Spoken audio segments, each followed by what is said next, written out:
바다는 약한 존재를 좋아하지 않는다고들 합니다. 그리고 그 말은 정말 사실입니다.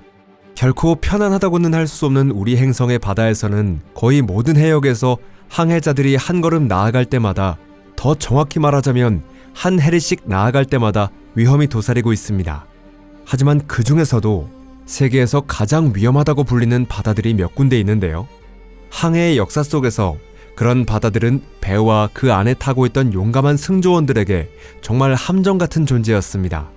이런 광활하고 거칠게 소용돌이치는 바다는 험한 날씨와 바닷속 암초, 위험한 해협, 얕은 수심, 빠르게 흐르는 해류, 그리고 갑작스러운 기상 변화 등으로 악명이 높습니다.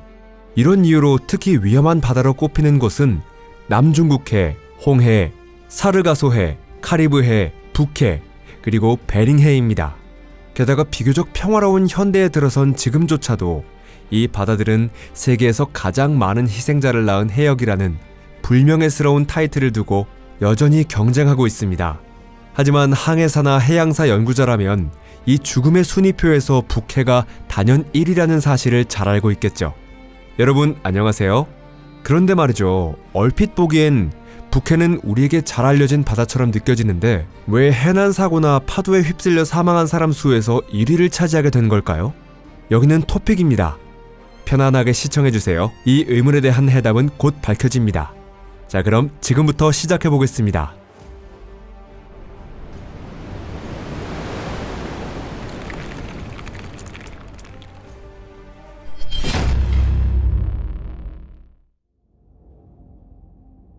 지리와 기후 조건. 북해의 지리적 위치만 들어도 왠지 모르게 등골이 서늘해지는 기분이 들지도 모릅니다. 북해라는 이름이 붙은 것도 불쾌하고 늘 춥기만 한 북위 지역에 자리 잡고 있기 때문이죠. 북해는 영국 제도의 동쪽, 노르웨이의 서쪽, 그리고 독일, 덴마크, 벨기에 해안의 북쪽에 위치해 있습니다. 물론 독일이나 덴마크, 벨기에, 영국 같은 북유럽 나라들의 북해 연안에 있는 아늑한 호텔에서 바다를 내려다보는 관광객들은 잔잔하던 바다가 순식간에 몇 미터짜리 거센 파도로 바뀌는 광경에 감탄사를 터뜨릴지도 모릅니다.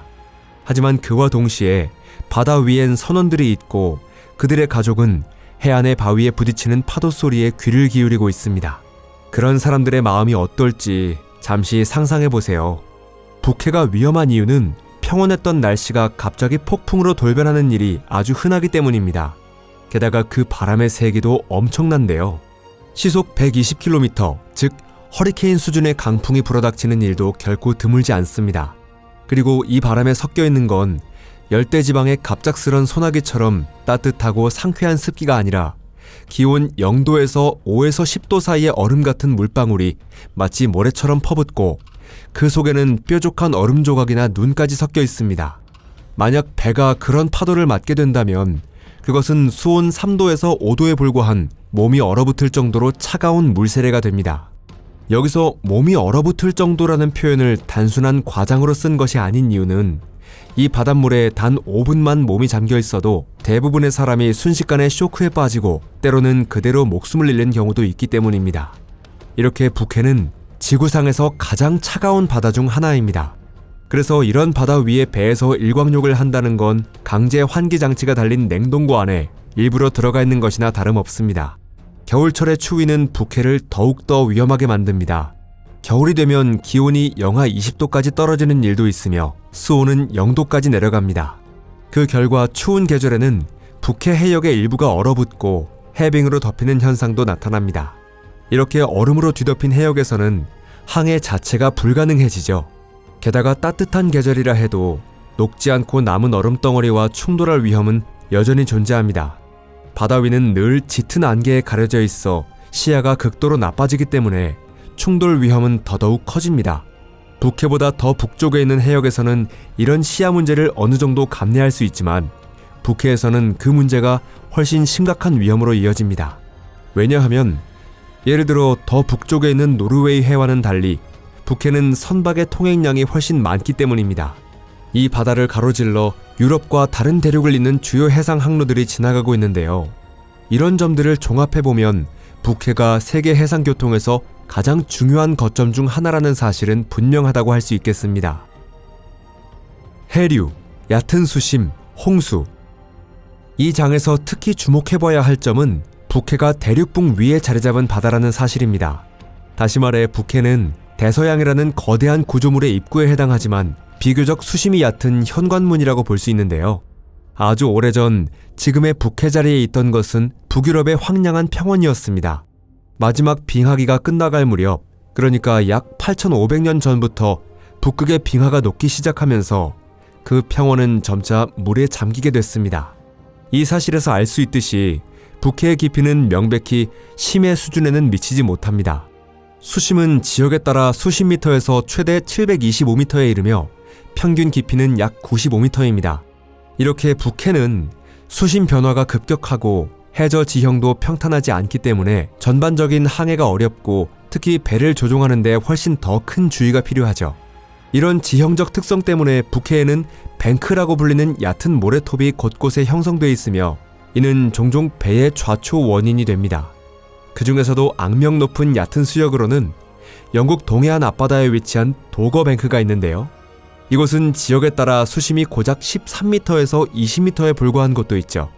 또 하나 선원들에게 평판이 좋지 않은 얕은 수역은 영국 남동부 해안 앞바다에 위치한 굿윈샌즈입니다.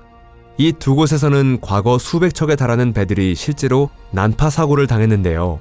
거센 폭풍이나 강한 해류로 해저 지형이 끊임없이 변하기 때문에 이런 사고는 지금도 계속 일어나고 있습니다. 그런데 북해가 파괴하는 대상은 비단 배뿐만이 아닙니다. 급변하는 기후 조건 때문에 인구가 밀집한 북유럽의 해안 지역들까지도 자주 피해를 입게 됩니다.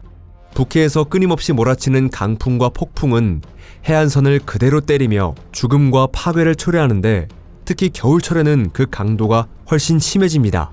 이 지역에서는 평소에 흔한 수준의 강풍이 순식간에 대형 폭풍으로 바뀌어 전국적인 재앙으로 번지는 경우도 자주 있습니다.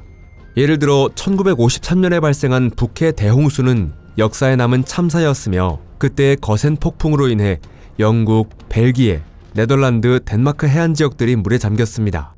이 재해로 인해 2,500명이 목숨을 잃고 수십 척의 배가 침몰했으며 100개가 넘는 마을이 파괴됐습니다.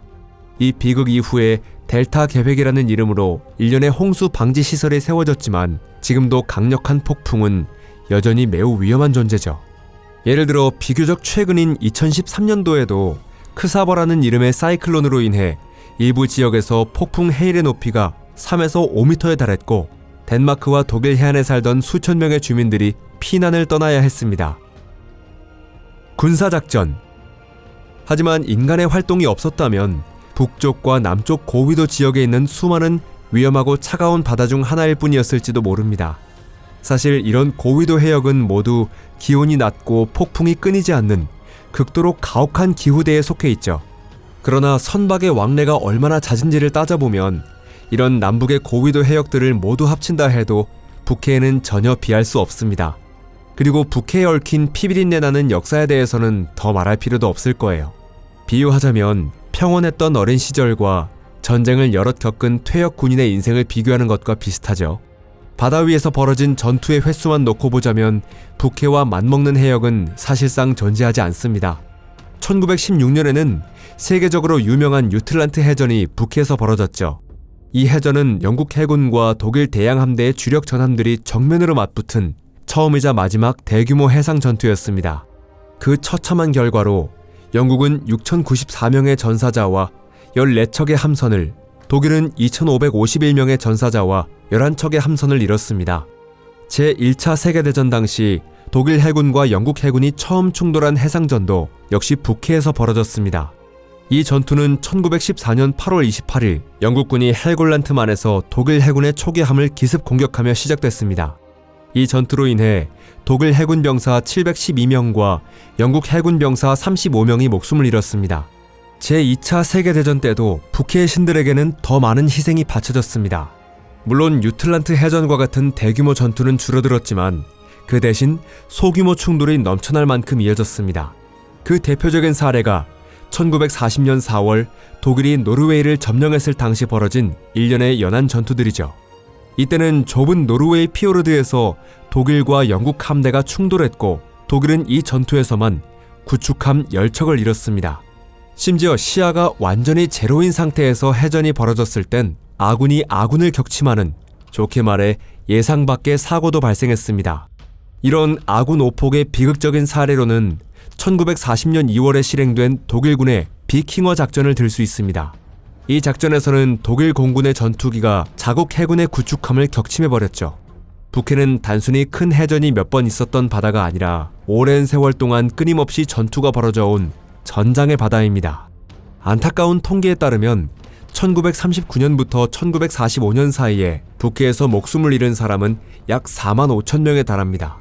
이 숫자에는 군함 승조원뿐 아니라 상선, 선원, 일반 승객까지 모두 포함되어 있고요. 그리고 북해 바다 밑에 영원히 가라앉아 있는 배들의 수는 셀 수조차 없습니다. 영국 해군이 잃은 배만 따져도 1,000척이 넘습니다. 그리고 당연히 북해에서 세계에서 가장 치열한 기뢰전이 벌어졌다는 사실도 절대 잊어서는 안 됩니다. 북해에는 무려 20만 개가 넘는 기뢰가 설치되어 있었습니다. 이 기뢰전으로 인한 희생자 수도 이루 말할 수 없이 많습니다. 게다가 수많은 잠수함의 공격으로 인한 피해도 여기에 더해야겠죠. 그리고 영국 공군과 독일 공군이 격침시킨 군함과 상선의 수는 도대체 얼마나 될까요? 결국 북해 해전은 문자 그대로 파괴된 군함과 상선의 잔해들로 가득 메워져 있다는 얘기입니다.